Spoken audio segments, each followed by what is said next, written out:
Hello everyone, welcome again in today's my class. In today's class, we will start a new chapter of our history book, that is chapter 2. Name is Secularism and the Indian Constitution. So first I will tell you what is meaning of secularism. So secularism means the belief that religion should not influence or be involved in the organization or society, education, government, etc.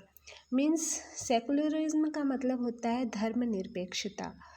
सो यह विश्वास की सरकार, शिक्षा, समाज इत्यादि पर धर्म का प्रभाव नहीं होना चाहिए, यही धर्मनिरपेक्षता है. And the Indian about the Indian constitution we already studied in our previous chapters. So let's start this video with this chapter. So in this chapter what you will learn? You learn about the importance of separating state and religion and about Indian secularism. At last, how secularism is promoted through fundamental rights. Okay, so let's start this video with this chapter. So one of the key feature of the Indian Constitution is secularism.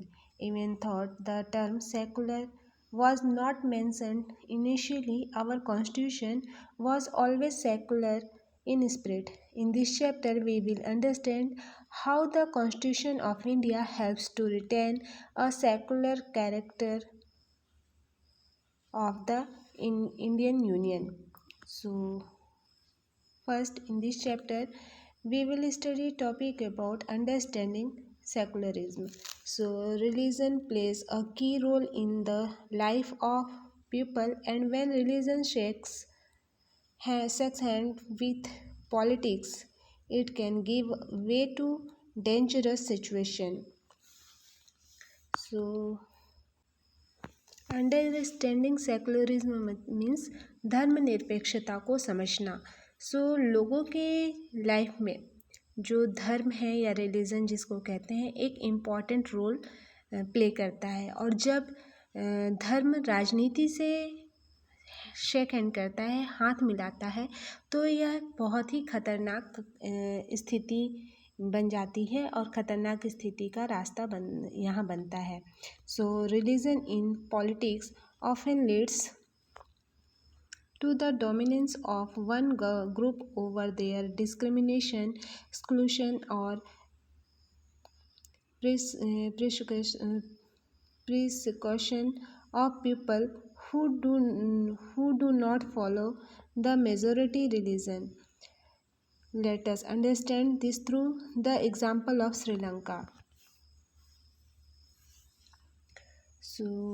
यहाँ यह बताया गया है कि राजनीति में धर्म अक्सर एक नेतृत्व करता है या नेतृत्व के रूप में एक समूह से दूसरे समूह पर अपना प्रभुत्व दिखाता है. बहुसंख्यक लोग जो होते हैं धर्म का पालन नहीं करने वाले लोगों के साथ भेदभाव या बहिष्कार या उत्पीड़न जैसे भी वहाँ घटनाएं देखने को मिलती हैं. मीन्स जो धर्म है, राजनीति में जब धर्म मिल जाता है तो अक्सर एक समूह से दूसरे समूह पर जो अधिकार जमाने का या प्रभुत्व जमाने का रूप है ये देखने को मिलता है. इसके साथ ही जो बहुसंख्यक लोग होते हैं धर्म का पालन नहीं करने वाले लोगों के साथ जो भेदभाव या बहिष्कार या उत्पीड़न करते हैं, इस तरीके का रूप भी देखने को मिलता है. इसे हम श्रीलंका के एक एग्जाम्पल के रूप में समझेंगे. ये एग्जाम्पल मैं आपको इस वीडियो के बाद में समझाऊंगी, अपनी नेक्स्ट वीडियो में आपको एक्सप्लेन करूंगी. सो हम आगे बढ़ते हैं.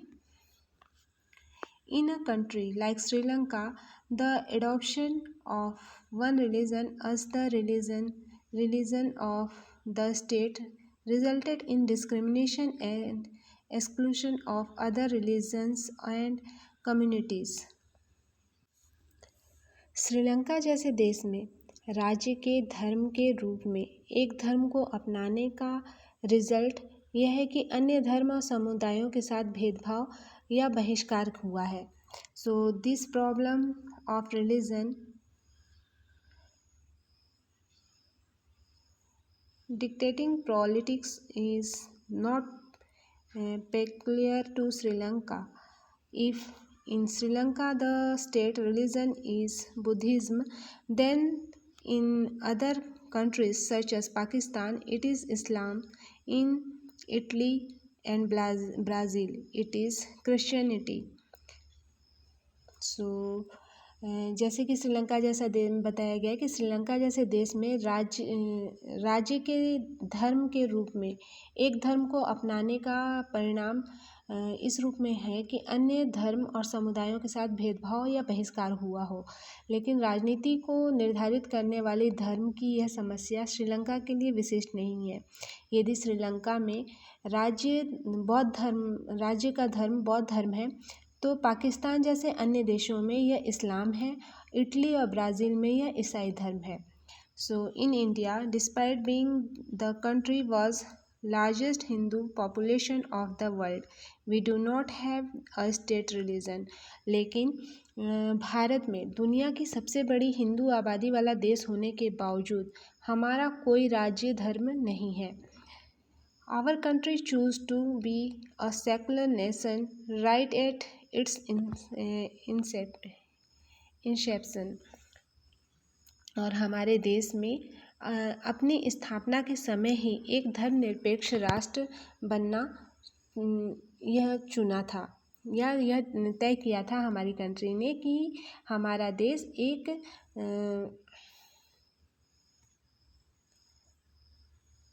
धर्मनिरपेक्ष राष्ट्र रहेगा. सो इंडिया अ सेकुलर नेशन मीन्स भारत एक धर्मनिरपेक्ष राष्ट्र. इन 1976 the term secular was added to the preamble by the 42nd Amendment Act जो 1976 में 42 जो संशोधन हुआ था अमेंडमेंट एक्ट हुआ था संशोधन अधिनियम द्वारा प्रस्तावना में धर्मनिरपेक्ष शब्द को जोड़ा गया था. ये आप याद रखिएगा कि 1976 में 42वां संशोधन जब हुआ उस अधिनियम के द्वारा प्रस्तावना में प्रिम्बल में सेकुलर या धर्मनिरपेक्ष शब्द को जोड़ा गया. The inclusion of this term gave a concrete shape to the vision of religious tolerance of our leaders like Mahatma Gandhi and B.R. Ambedkar. और इस शब्द के समावेश ने महात्मा गांधी और भीमराव अम्बेडकर जैसे हमारे नेताओं की धार्मिक सहिष्णुता की दृष्टि को एक ठोस आकार दिया. A secular India means that there is no state religion.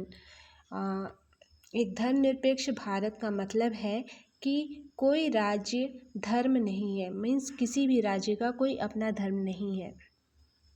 The country neither supports nor denies any religion it's rightful place. और इसके साथ ही किसी भी देश मतलब हमारा जो देश है किसी भी धर्म को उसके सही स्थान का ना तो समर्थन करता है और न ही इनकार करता है. Individuals are free to follow their religious beliefs and practices as they deem fit. Means व्यक्ति अपनी धार्मिक मान्यताओं और प्रथाओं का पालन करने के लिए स्वतंत्र हैं जैसा वे करना चाहते हैं या समझते हैं. In order to ensure religious freedom for all, India follows a strategy of separating religion and the state. और साथ ही सभी के लिए धार्मिक स्वतंत्रता सुनिश्चित करने के लिए भारत धर्म और राज्य को अलग करने की रणनीति का पालन करता है। It is this separation of religion and the state that is called secularism. Means धर्म और राज्य के इस अलगाव को ही धर्मनिरपेक्षता कहा जाता है। अगर शॉर्ट में मैं आपको समझाऊं तो धर्मनिरपेक्ष राज्य वह होता है जिसमें राज्य अधिकृत रूप से किसी भी धर्म को राजकीय धर्म के रूप में बढ़ावा नहीं देता। इंडियन कॉन्स्टिट्यूशन में हमने फंडामेंटल राइट्स को के बारे में पिछले चैप्टर में स्टडी किया था, और ये जो राइट्स हैं ये केवल स्टेट की जो भी सत्ता है उससे हमें बचाते हैं, बल्कि बहुमत की जो बहुमत जो होती है पॉलिटिक्स में उससे भी हमारी रक्षा करते हैं। हम भारतीय संविधान सभी को अपने धार्मिक विश्वास और तौर तरीकों को अपनाने की पूरी छूट देता है। सबके लिए समान धार्मिक स्वतंत्रता के ये जो थॉट्स हैं उसको ध्यान में रखते हुए ही भारतीय राज्य ने धर्म और राज्य की शक्ति को एक दूसरे से अलग रखने की रणनीति अपनाई थी, और धर्म को राज्य से अलग रखने की इसी अवधारणा को ही धर्मनिरपेक्षता या सेकुलरिज्म कहा जाता है।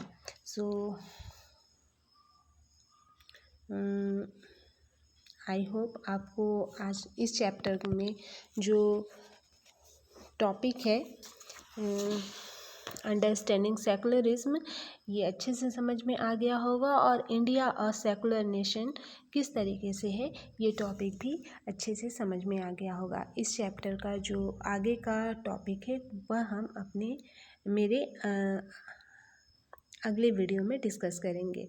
So thank you for watching. Have a good day.